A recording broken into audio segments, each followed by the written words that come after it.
കലോത്സവ വിധി നിർണയത്തിലെ കോഴയുടെ ഇടപെടൽ ചർച്ചയാകുമ്പോൾ വിധികർത്താക്കളും പരിഭ്രമത്തിലാണ്.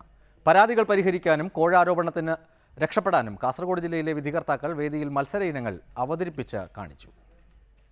കലോത്സവങ്ങളിൽ നൃത്ത ഇനങ്ങളിലാണ് പരാതികൾ ഏറെ ഉയരുന്നത്. വിധികർത്താക്കളെ നിരീക്ഷിക്കുന്നതിന് സംവിധാനങ്ങൾ ഏർപ്പെടുത്തിയിട്ടുണ്ടെങ്കിലും കോഴ ഉൾപ്പെടെയുള്ള ആരോപണങ്ങൾ ഇക്കുറിയും തെളിഞ്ഞു നിൽക്കുന്നു. ഈ സാഹചര്യത്തിലാണ് കാസർഗോഡ് മേളയിൽ വിധികർത്താക്കളും പരിഭ്രമത്തിലാണെന്ന് വ്യക്തമാകുന്ന ദൃശ്യങ്ങൾ പുറത്തുവരുന്നത്.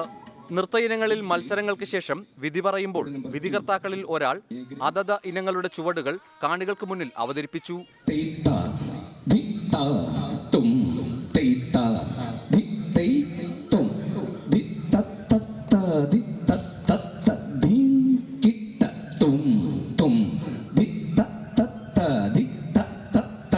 മേളയ്ക്ക് തിരശീല വീഴുമ്പോൾ പരാതികൾ ഏതുമില്ലാതാകുന്നതിന് ഈ രീതികൾ ഉപകരിച്ചുവെന്ന ആശ്വാസത്തിലാണ് സംഘാടകരും വിധികർത്താക്കളും.